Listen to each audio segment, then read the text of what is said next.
Hola queridos alumnos, bienvenidos a nuestra tercera clase en donde seguimos estudiando la unidad 2 y un punto concreto que tenemos en esta unidad que es la educación a distancia. Así que a este tema vamos a dedicar esta tercera clase, ¿sí? Bueno, hay diferentes modos de referirse a la educación a distancia. Por ejemplo, se la llama enseñanza por correspondencia, que en realidad esto es un antecedente de la educación a distancia. Se la llama instrucción a lo lejos, aprendizaje abierto, autoestudio guiado, estudio independiente, e-learning, educación online, estudio en casa, estudiar sin dejar de trabajar. Son distintas denominaciones que nos marcan distintas características también de la educación a distancia, ¿sí? E-learning es un tipo de educación a distancia muy de moda que utiliza solo los medios virtuales para el proceso de enseñanza y aprendizaje. Bueno, nosotros elegimos denominar a esta modalidad educativa educación a distancia porque es lo que engloba a todas las demás denominaciones que acabamos de compartir. Yo les voy a dejar a ustedes unos textos que consisten en pequeñas definiciones de diferentes teóricos, de diferentes investigadores, en las cuales ellos definen, conceptualizan lo que es la educación a distancia. Y ustedes van a ver que si las leen se van a dar cuenta que hay algunos aspectos que se repiten en todas las definiciones y que dan cuenta de características fundamentales de la educación a distancia. En primer lugar, la separación profesor-alumno, es decir, los alumnos no comparten el mismo espacio físico ni el mismo tiempo. ¿No es cierto? Lo que sí ocurre en la educación presencial. En la educación presencial también hay algunas instancias a distancia, por ejemplo, cuando los alumnos hacen las tareas en su casa, pero comparten la mayor parte del tiempo en el mismo lugar y en el mismo horario. Esto no sucede con la educación a distancia. En segundo lugar, la utilización de recursos. Sin recursos didácticos no sería posible la educación a distancia, porque justamente los recursos son los que mediatizan el proceso, ¿no es cierto? A través de los recursos, los profesores hacen llegar a los alumnos los contenidos, a través de diferentes recursos se comunican, se produce la evaluación, etc. Entonces, fundamental. Otra característica, otro punto que se repita en todas las definiciones es la existencia de una organización de apoyo. Esto quiere decir que estudiar a distancia no es lo mismo que estudiar libre, ¿no es cierto? Porque el alumno no está librado a su propia suerte, sino que por definición hay una organización de apoyo, una comunicación permanente con los profesores, con administrativos, con las autoridades de esa institución, ¿sí?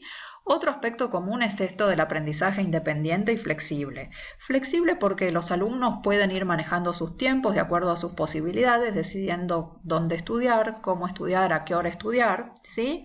Independiente porque un alumno a distancia tiene que estudiar solo, tiene que decidir solo cuándo sentarse a estudiar, cuándo comenzar a realizar las actividades, qué material usar, ¿no es cierto? Entonces realmente va aprendiendo cómo aprender. Esto también sucede con un alumno presencial que tiene que aprender a aprender. Pero un alumno presencial comparte clases con el profesor en vivo y en directo, con sus compañeros. En cambio, un alumno a distancia está solo, ¿no es cierto? Tiene que ir él tomando la decisión y tiene que ser sumamente responsable para poder llevar exitosamente los estudios. En último lugar, un aspecto común es esto de la comunicación bidireccional, es decir, profesores y alumnos están comunicados permanentemente a través de diferentes recursos y no solo profesores y alumnos, sino también los alumnos entre sí, ¿no es cierto?, los alumnos con los administrativos por si tienen que realizar cualquier tipo de trámite, etc. Entonces, estos son aspectos comunes en las definiciones que ustedes van a leer de grandes investigadores, definiciones de la educación a distancia. Tomando en cuenta todas estas definiciones, nosotros podemos definir a la educación a distancia como una modalidad educativa, en la cual una institución asume el compromiso de guiar y de favorecer el aprendizaje que los alumnos van a realizar de manera autónoma, ¿sí? Pero con el apoyo de esta organización, más allá de las barreras del espacio y del tiempo y utilizando de manera selectiva diferentes recursos, desde los más tradicionales hasta los más novedosos, para asegurar una comunicación bidireccional fluida, ¿sí? Bien, vamos a ver algunas características propias de la educación a distancia. En primer lugar, vamos a decir que atiende a una población geográficamente dispersa. Por ejemplo, la Universidad Católica de Salta, que tiene un sistema de educación a distancia muy grande, tiene alumnos desde La Quiaca hasta la Antártida Argentina, ¿sí? Y desde Mendoza hasta Formosa, por ejemplo, ¿sí? Entonces, gente que está en distintos lugares del país o del mundo también puede estudiar gracias a esta modalidad. En segundo lugar, que ofrece múltiples recursos y constante comunicación. Esto que decíamos recién, múltiples recursos, ¿no es cierto? Estos recursos tienen un diseño especial para la educación a distancia. Todos los materiales con los que estudian los alumnos están diseñados didácticamente, pedagógicamente, para que los alumnos puedan aprender los contenidos, ¿sí? ¿Qué más? Logra materiales de elevada calidad. Los profesores tienen que escribir sus módulos, tienen que filmar sus clases y estos materiales pueden tener una elevada calidad. Suelen tenerla y es necesario que la tengan, ¿no es cierto? ¿Y qué tipo de materiales y de recursos usamos en educación a distancia? Y bueno, los mismos que podemos usar en la educación presencial, es decir, materiales impresos, audiovisuales, informáticos, ¿sí? Todos ellos. Bien, ¿qué otra característica? Se personaliza el proceso de aprendizaje y para analizar esto veamos estas dos imágenes, ¿no es cierto? Un auditorio, por ejemplo, una clase donde aquí está el profesor llenísimo de alumnos. Entonces el profesor da su clase, pero ¿qué contacto personalizado puede tener con tantos alumnos? ¿Sí? En cambio, imaginemos una situación así, en la cual una alumna se comunica virtualmente con sus profesores y entonces, en general, las aulas de un docente a distancia, cada docente no tiene demasiados alumnos a su cargo, entonces realmente pueden generarse contactos verdaderamente personalizados, aunque no se comparte la presencia física, ¿sí? Porque el alumno va contando sus inconvenientes, van compartiendo, el profesor va haciendo las devoluciones y realmente puede haber mucha personalización. ¿Qué otras características? Esto que decíamos antes, genera habilidades de autoaprendizaje. Los alumnos deben aprender a aprender, ¿sí? Garantiza que los alumnos puedan permanecer en el medio, en el lugar donde viven, que puedan seguir trabajando, ¿no? Propone este cambio de roles del que habla el constructivismo. El profesor en educación a distancia sí o sí es un guía, ¿sí? Y que a través de sus materiales va desarrollando todos los contenidos y el alumno tiene que tener un rol totalmente activo y de protagonista, ¿sí? Tiene diferentes aplicaciones, sirve para el estudio permanente, sirve para estudiar carreras de grado, sirve para estudiar posgrados, distintos tipos de cursos más cortos, carreras largas, ¿sí? Y se enriquece, por supuesto, con los aportes de las TIC, sin lugar a duda. ¿Cuáles son las luces, las ventajas de la educación a distancia? Que democratiza la enseñanza, que el alumno puede estudiar a su propio ritmo, aunque esto también implica que tiene que ser sumamente responsable, que permite estudiar sin dejar de trabajar, ¿sí? Personas que trabajan todo el día y no tendrían otra opción de estudio. Garantiza la permanencia en el entorno, propone distintas vías de acceso a los contenidos porque propone distintos tipos de materiales, personaliza la relación educativa, propicia hábitos de responsabilidad, genera el aprender a aprender, acerca propuestas de gran calidad y promueve la educación permanente y especializada, ¿sí?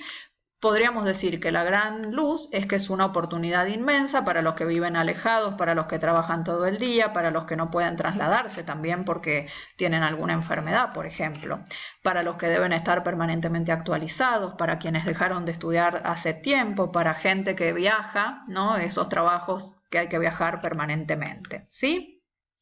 Para la formación en empresas internacionales, por ejemplo, que tienen sucursales en todo el mundo, suelen proponer capacitaciones a distancia para que los trabajadores se capaciten desde el lugar en el que viven, ¿sí? Pero, por supuesto, como todas las cosas, la educación a distancia también tiene sus sombras. Primero, no se aplica a todas las disciplinas, no se podría estudiar medicina a distancia, por ejemplo, ¿sí? El alumno puede sentirse muy solo porque no tiene ese contacto físico permanente con el profesor, con sus compañeros, ¿sí? El alumno debe comprometerse, tiene que ser muy constante, muy responsable. Existe también un cierto rechazo a esta modalidad, como esa idea de que la educación a distancia no tiene tan buena calidad como la educación presencial, ¿no? Los profesores tienen que estar formados para enseñar a distancia y esto no siempre sucede. De repente un profesor que se recibe y nunca le enseñaron qué es la educación a distancia ni cómo él debe enseñar a distancia, y de repente empieza a enseñar a distancia. Entonces es un cambio de paradigma, ¿sí? Esa elaboración de los materiales que tienen que tener calidad suele ser lento, suele ser costoso. Y otra sombra puede ser que los alumnos que eligen esta modalidad, en general es gente que tiene muchas otras obligaciones, que trabaja todo el día y que entonces no podría dedicarse todo el tiempo al estudio, ¿sí? Como evolución histórica vamos a mencionar las epístolas de los pueblos antiguos, el viaje medieval y su valor educativo, la importancia de algunas cartas que se dieron en el humanismo, en el iluminismo, pero su verdadero apogeo se dio en la década de los 60, ¿sí? Se la llamó, en una revista de la UNESCO, se la llamó la Revolución Tranquila, porque lentamente fue generando una revolución y cada vez se fue extendiendo más esta modalidad educativa, ¿sí? La primera universidad con modalidad a distancia fue la Open University de Inglaterra, la primera universidad que nació a distancia, ¿sí?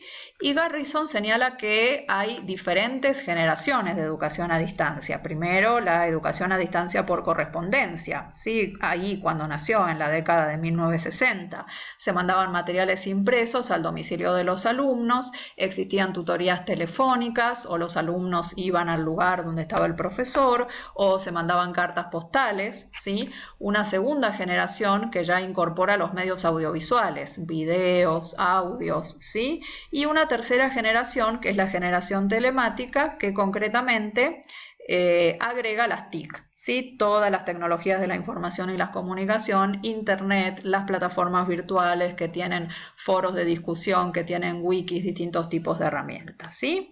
Bueno, ¿cómo es el profesor en educación a distancia? En primer lugar, es un tutor que va a acompañar permanentemente al alumno. Tiene que planificar toda la enseñanza de antemano, ¿sí? Va a producir materiales, va a evaluar los aprendizajes de los alumnos, los va a tener que motivar muchísimo para el estudio, va a facilitar, ¿no es cierto? Es un facilitador de los aprendizajes, ¿sí? Un compositor. El alumno en educación a distancia suele ser un individuo maduro que ya tiene una experiencia de vida y suele estar muy motivado, ¿no? Porque suele perseguir un sueño, ¿sí? De recibirse, de terminar el secundario, de recibirse de alguna carrera. Es alguien que suele haber dejado de estudiar, entonces le cuesta bastante adquirir ese ritmo del estudio, ¿no? Suele ser un trabajador que tiene una familia, tiene que desarrollar habilidades de lectoras, tiene un rol muy activo, aprende a aprender en distintos entornos y también tiene que manejar las nuevas tecnologías, ¿no? Y si no, cuando empiece a estudiar a distancia se alfabetiza digitalmente, porque hoy en día todas las propuestas a distancia se desarrollan en general a través de plataformas virtuales. Bueno, como dijimos, estos son los tipos de materiales que suelen utilizarse en la educación a distancia. Los materiales no suplantan la figura del profesor, porque el profesor siempre está motivando, tutorizando, facilitando, ¿sí? Tienen este diseño didáctico del que hablábamos. El impreso, o por lo menos un PDF subido a internet, suele ser lo fundamental, ¿no? Es el fundamental y desde ahí se dispara a unos videos, a unos audios, a otro tipo de materiales. Se utilizan complementariamente, es decir, yo no voy a decir en una clase audiovisual lo mismo que escribí en mi material impreso, sino que voy complementando, ¿sí? Pueden usarse individualmente o grupalmente entre los alumnos. ¿Cómo va a ser la comunicación en educación a distancia? Se va a dar con el sector administrativo, se va a dar con los profesores, ¿no es cierto? También hay modelos de educación a distancia donde existen tutorías presenciales, ¿sí? Por ejemplo, el sistema virtual para terminar el secundario en Salta, cada profesor tiene un horario presencial y el alumno puede ir y preguntarle todas sus dudas. Y si no, se comunican a través de mail, de foros, del chat, ¿no es cierto? Lo mismo que con los compañeros. Bueno, queridos alumnos, hasta aquí vamos con lo relacionado con este tema tan interesante, ¿no? Y tan actual, que es la educación a distancia. Lo importante es que ustedes sepan que existe esta modalidad, que tengan en cuenta cómo es el rol de ese profesor que enseña a distancia, porque puede ser que en el futuro a ustedes les toque, ¿no es cierto? Ahora que van a ser profesores, enseñar a distancia, ¿sí? Bueno, luego pueden prepararse para eso, pero por lo menos ya saben que existe esta modalidad educativa tan interesante, y también es bueno que ustedes sepan que existen muchos cursos de capacitación docente, de perfeccionamiento docente, muchos de ellos gratuitos, con esta modalidad a distancia. Ha sido un gusto compartir esta clase con ustedes y nos encontramos prontamente en la presencialidad.